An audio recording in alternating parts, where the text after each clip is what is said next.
melancholy tune like the sloth bear at the Woodland Park Zoo.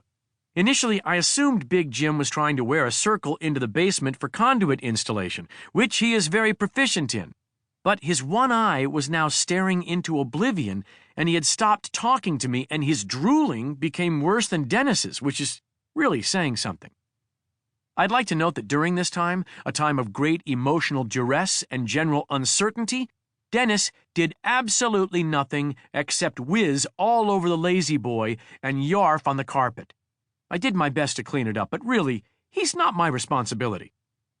The earlier signs were more subtle, only seen with the hindsight spectacles that Big Jim yearns for after every Tinder date. Before the eyeball evacuation, Big Jim started to forget things. He forgot a few appointments, then his wallet, and even his house keys, which he blamed me for because he thinks I'm a giant klepto. Hey, I'm just a fella who likes to build on his hidden collections. Who doesn't enjoy the finer things? He told me that some of his words were stuck, that they had fused to his tongue. When I offered to orally investigate, I was largely ignored. He became lethargic, a subtlety that perhaps only I would have noticed, seeing as Big Jim has the physical motivation of a taxidermic sloth. But I know him well, and I saw the difference.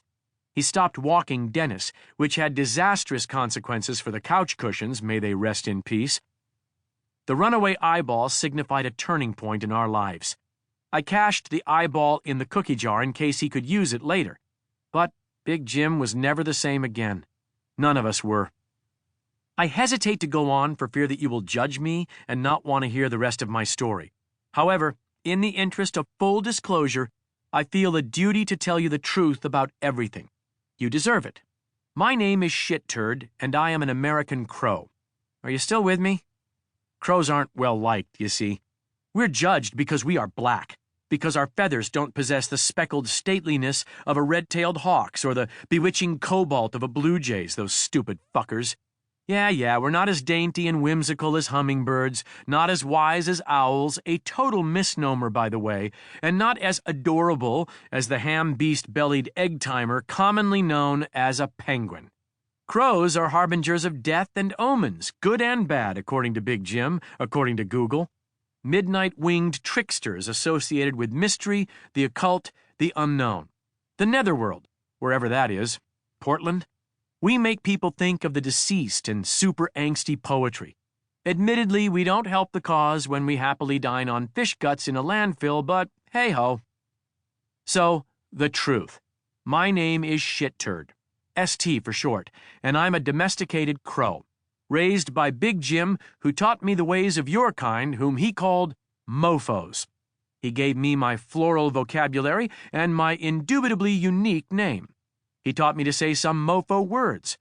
Because of the aforementioned Tinder misadventures, Big Jim and I spent quality, or rather quantity time together, and I have an array of tricks under my plume.